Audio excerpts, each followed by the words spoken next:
Haleluya. Terpujilah nama Tuhan. Malam hari ini saya akan menyampaikan kebenaran firman Tuhan, yaitu tentang kuasa iman.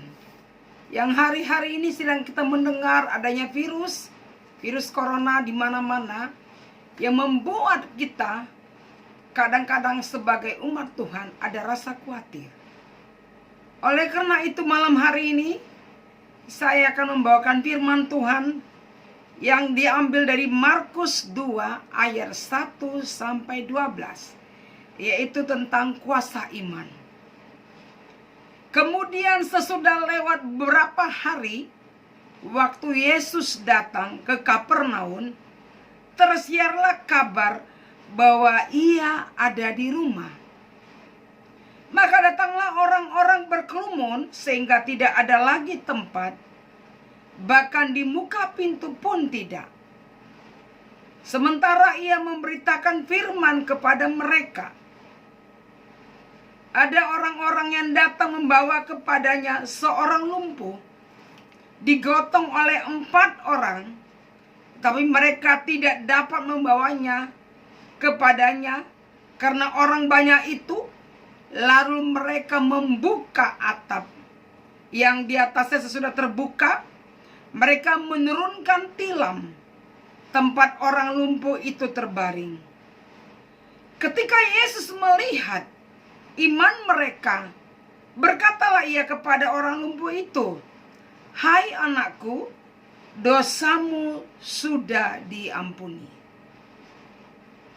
Tetapi di situ ada juga duduk beberapa ahli Taurat. Mereka berpikir dalam hatinya, mengapa orang ini berkata begitu? Ia mengujat Allah. Siapa yang dapat mengampuni dosa selain daripada Allah sendiri? Tetapi Yesus segera mengetahui dalam hatinya bahwa mereka berpikir demikian. Lalu ia berkata kepada mereka, "Mengapa kamu berpikir begitu dalam hatimu?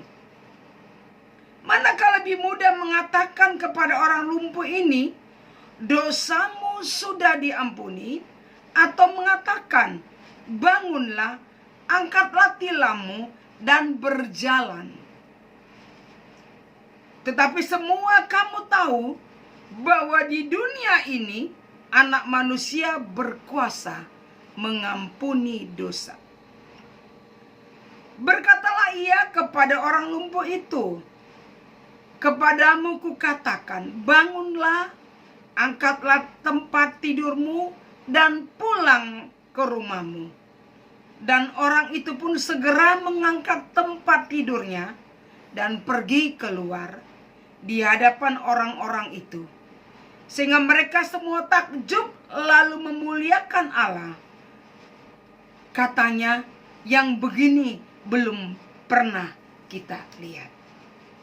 Saudara-saudaraku seiman, di dalam konteks ini kita bisa melihat ada beberapa tahapan. Yang pertama, hal ini menceritakan, firman Tuhan ini menceritakan, mengisahkan seorang lumpuh yang digotong oleh 4 temannya. Mereka punya iman. Mereka punya iman ketika orang lumpuh ini dipertemukan dengan Tuhan Yesus, maka dia akan sembuh. Ini adalah waktunya Tuhan.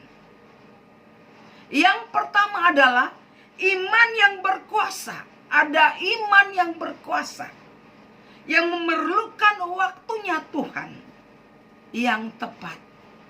Yaitu apa?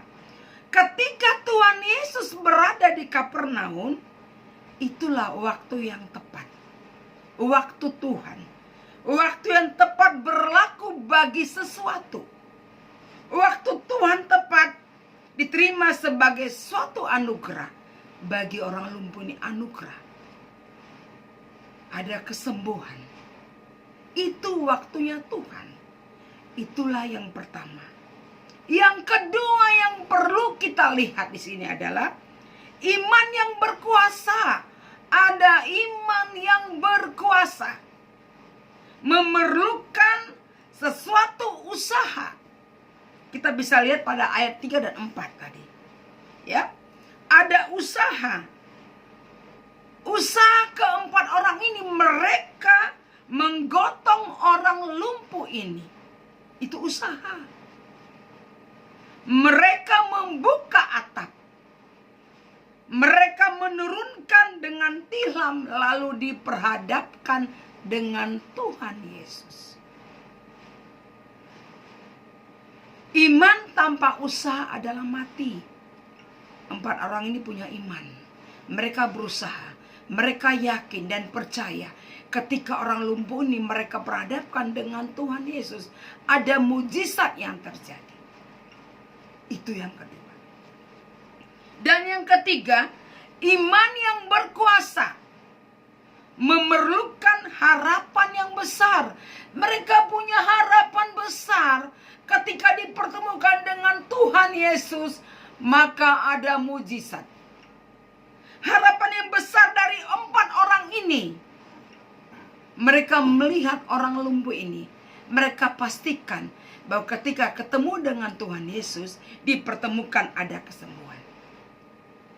Untuk melihat ini ada mujizat. Melalui iman. Iman keempat orang ini. Mereka punya iman.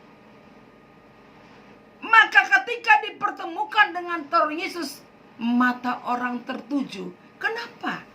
Karena mereka melihat ada kesembuhan, ada mujizat yang terjadi. Demikian juga dengan kita. Hari-hari ini kita mendengar di sana sini terjadi hal-hal di luar dugaan. Tapi percaya, malam hari ini, lewat kebenaran firman hari ini, ada iman buat kita. Tersebar di sana sini ada isu virus corona. Tapi malam hari ini firman Tuhan berkata, engkau harus punya iman di dalam hidupmu, apapun yang terjadi. Untuk itu, di saat seperti ini perlu kita merenungkan firman Tuhan malam hari ini. Merenungkan firman Tuhan. Berdoa. Tuhan pasti perkenankan kita untuk kesehatan kita. Perkenanan Tuhan buat kita selalu indah. Sebab itu kita anak-anak Tuhan harus punya iman. Jangan khawatir. Seperti orang lumpuh ini. Seperti keempat orang ini. Mereka punya iman. Mereka berusaha menunjukkan bahwa akan terjadi mujizat. Dan itu pun bisa terjadi pada kita. Baiklah, saudara-saudaraku, biarlah firman Tuhan ini bisa menguatkan kita, memampukan kita dalam menghadapi permasalahan saat ini yang tersebar di mana-mana ada virus. Tapi firman Tuhan mengingatkan kita, kita harus mengandalkan Tuhan. Amin.